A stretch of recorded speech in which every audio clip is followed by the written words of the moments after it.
You're sitting by a fire. It's gone out. Hours ago, probably. Nobody bothered to feed it. There's a body about 30 feet away, wrapped in animal skin, and the two adults who would normally be telling you to stop staring at it are not here anymore.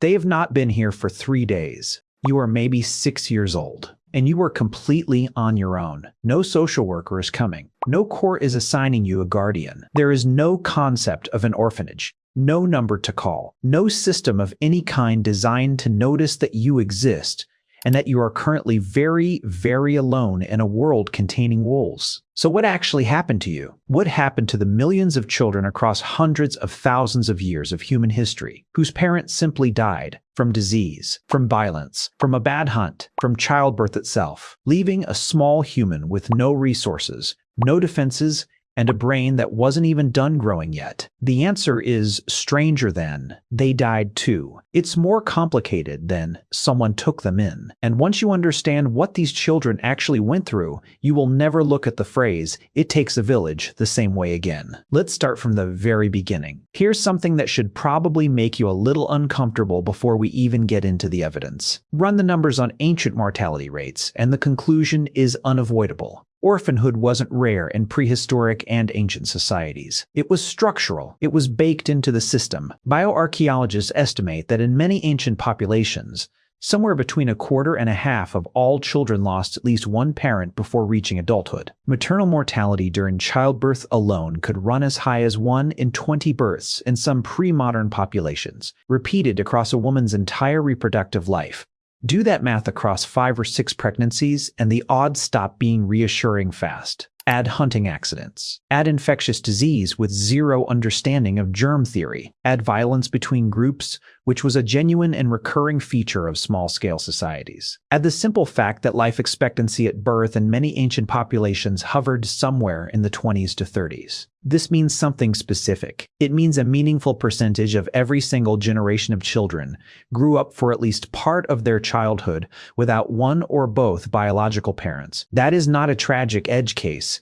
That is normal. Think about that for a second. The thing we now treat as a singular, devastating, headline-worthy event, a child losing a parent, was, for most of human history, simply one of the predictable outcomes of being alive long enough to have kids. Some of you reading this already had a gut feeling that ancient childhood was brutal. Congratulations, your gut was right, and it's about to get more specific. Now, here is where it gets genuinely strange, in a way that should probably restructure how you think about families. Modern humans, especially in individualist Western societies, tend to assume the nuclear family. 2 parents, their kids, a house with a door that locks, is the default human social unit. It is not. It is, historically speaking, an extremely recent and somewhat unusual arrangement. For the overwhelming majority of human existence, children were not raised by 2 people. They were raised by a group.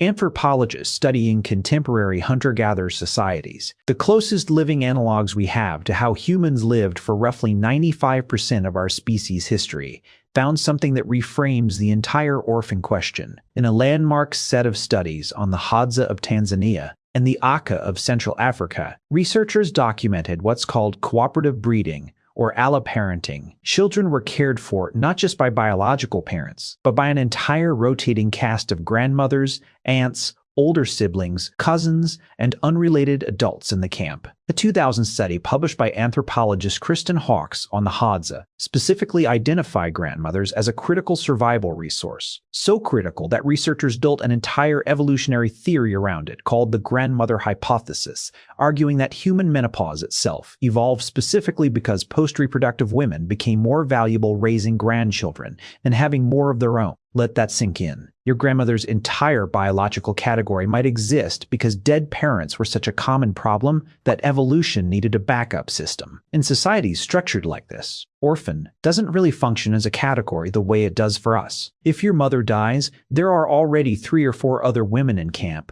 who have breastfed you, fed you, carried you, and know your specific personality. You don't fall through a crack. There isn't a crack. The net was built in from the start. Some of you are realizing right now that you don't even know your second cousin's names. The ancient world would find that deeply, deeply strange. But here's the question that should be sitting in the back of your mind. What about everyone who wasn't a hunter-gatherer? Because cooperative breeding works beautifully in a band of 20 to 50 people who all know each other intimately. It works less obviously once you scale up to cities, kingdoms, and empires, places where you could lose both parents and not have an entire camp of aunties automatically absorbing you. This is where the story gets a lot darker and a lot more legally specific. Rome had a paperwork solution. Specifically, let's go to Roman legal codes, because this is where things get genuinely fascinating and a little bit disturbing, honestly. Roman law had an actual formal category for orphaned children, and it came with a guardian system called tutela. If a child's father died, Roman law assigned a tutor, usually a male relative, who legally managed the child's inheritance and affairs until they came of age. This sounds almost progressive. A legal system that proactively assigns guardianship. Very modern. Very organized. Here's the catch. The system existed primarily to protect property, not children. A 1986 historical analysis of Roman guardianship law by historian Richard Saller found that tutela obligations were enforced far more rigorously when there was an estate worth protecting than when there wasn't. If your dead father left you a villa, Rome cared deeply about your welfare. If your dead father left you nothing, the legal machinery cared significantly less. Wealthy Roman orphans got guardians who fought legal battles over their inheritance for years. Poor Roman orphans frequently ended up in something the Romans called alumni status, informally taken in by a household, sometimes as something close to a servant, sometimes genuinely adopted into family life, with the line between those two outcomes disturbingly blurry. Some alumni were raised with real affection and left inheritances by the families who took them in. Some were essentially unpaid labor with extra steps. Rome, it turns out, treated orphanhood the way it treated most things, with extremely detailed paperwork and deeply unequal outcomes depending on how much money was involved. History is sometimes beautiful in the most absurd ways. This is not one of those times. Did you know? In ancient Athens, the city-state actually had a public official called the Arton Eponymos,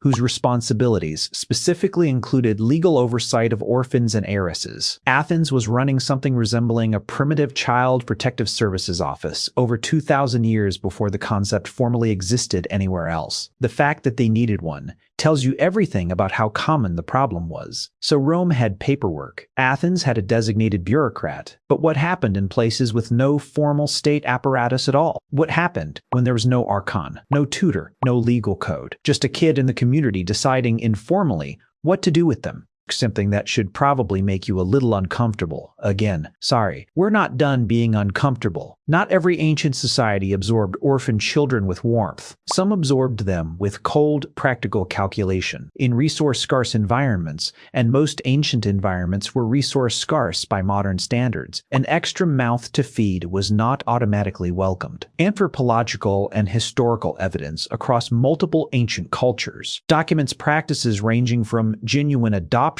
to something closer to indentured servitude for orphaned or abandoned children. In ancient Mesopotamia, cuneiform adoption contracts have survived. Actual legal documents, thousands of years old, specifying the terms under which a family agreed to raise a child who was not biologically theirs. Some of these tablets specify what the child owed the adopting family in labor and obedience. Some specify inheritance rights in return. The economic transaction is written directly into the family relationship, in clay, permanently. A child wasn't just taken in out of the goodness of someone's heart. A child was, quite literally, a contract. Think about that. Somewhere in the British Museum right now, there is a 4,000-year-old clay tablet that is functionally an ancient custody agreement with attached labor obligations. None of this means ancient people loved their children less than we do. The archaeological and textual record is full of genuine grief, genuine tenderness, genuine sacrifice for orphaned kin. But love, in resource-scarce ancient economies, frequently had to coexist with brutal practicality. The two were not seen as contradictory the way we might assume. A family could love a child and also need that child to herd goats by age 7. Both things were true simultaneously, and nobody at the time would have found that combination strange. But there's another category of ancient orphan we haven't talked about, and it's the part that should genuinely disturb you. Let's talk about exposure, because the uncomfortable parts of this video have so far been about systems that, however flawed, were at least trying to absorb orphan children somewhere. Exposure was different. Exposure was the practice. documented extensively in ancient Greek and Roman sources, of leaving unwanted infants outside, exposed to the elements, to either die or be picked up by someone else. This wasn't exclusively about orphans in the sense of dead parents. Far more often, it involved infants whose parents were alive but unwilling or unable to raise them, for reasons of poverty, deformity, the child's sex, or social circumstance. But here's the genuinely strange part. Exposure created an entire shadow population of children whose origins were essentially identical to true orphans. No known living parental care, raised by whoever found them. A surviving letter from a Roman man named Hilarion to his pregnant wife Alice, dated to around 1 BCE, has become one of the most quoted documents in ancient social history. In it, he instructs her, if the child is a boy, keep it. If it's a girl, expose it. This letter is mundane. That's what makes it horrifying. He's not writing a confession. He's writing a logistics update, the ancient equivalent of a text message about household chores. Some exposed infants died. Some were rescued and raised as slaves. Some were specifically rescued by people in the business of raising abandoned children to later sell as slaves, or in some documented cases, to raise as prostitutes once they reached a marketable age. There were, in certain ancient urban centers, informal economies built specifically around collecting exposed infants for exploitation. Let that sink in. The fate of an orphaned or abandoned ancient child wasn't determined by some universal rule of human compassion automatically kicking in. It was determined by an unstable, often brutal lottery of who happened to find you, what they needed, and what you were worth to them. Some children won that lottery and were raised with real love by strangers who chose them. Some children lost it in ways that are genuinely difficult to write a humor beat after, so we won't. Some things just sit there. Here's where things flip. Because for every horror story, ancient history also produced outcomes that are almost absurdly hopeful. Let's go to Rome again, 2nd century CE, because this is where the story gets genuinely strange in the opposite direction. The Roman Empire developed an unusual solution to a completely different problem. What happens when an emperor doesn't have a great biological heir? The 5 good emperors, Nerva, Trajan, Hadrian, Antoninus Pius, and Marcus Aurelius, largely solved succession not through bloodline, but through adoption. This wasn't orphan adoption in the sense we've been discussing. These were adult adoptions of chosen successors, but it reveals something critical about Roman attitudes toward kinship. Biological parentage was not considered the only legitimate foundation for family inheritance or even supreme political power. If an empire can hand its throne to an adopted son, the idea that an orphan child could be fully absorbed into a family, name, status, inheritance, identity, all of it, was not some radical fringe concept. It was baked into how Romans understood family itself. Adoption in Rome wasn't a consolation prize. For a portion of Roman elite society, it was considered an improvement on biology, a chance to choose your heir based on character rather than the genetic lottery. Some of you are now wondering if your own parents would have adopted a better heir given the option. We don't know your family. We're not going to speculate. Did you know? Marcus Aurelius, widely considered one of history's most thoughtful rulers, the author of Meditations, was raised partly by his grandfather and a network of tutors after his biological father died when Marcus was around 3 years old. His path to becoming emperor ran directly through the kind of guardianship and adoption networks we've been discussing this entire video. The most famous philosopher king in Roman history was, functionally, a kid whose extended family stepped in. So orphaned children weren't just surviving. In a small number of documented cases, they were ending up running entire empires. That tells you something important. The systems ancient societies built to absorb parentless children weren't always cruel improvisations. Sometimes they were sophisticated enough to elevate a parentless toddler into one of history's most respected rulers. Death took parents constantly. Hunter-gatherer bands absorbed orphans through cooperative breeding and the grandmother hypothesis. Rome built legal guardianship systems that cared more about money than children. Athens appointed bureaucrats to manage it. Mesopotamia wrote child custody into clay contracts. Exposure created a shadow population exploited by predatory networks. And somehow, occasionally, an orphan toddler ended up wearing an imperial crown. Childhood safety has never been a default state of nature. It has always been infrastructure, built, maintained, and occasionally abandoned by the societies around it. There was no universal ancient instinct. that guaranteed every orphan child a loving home. There was a patchwork of cultural systems, legal codes, economic incentives, and pure chance.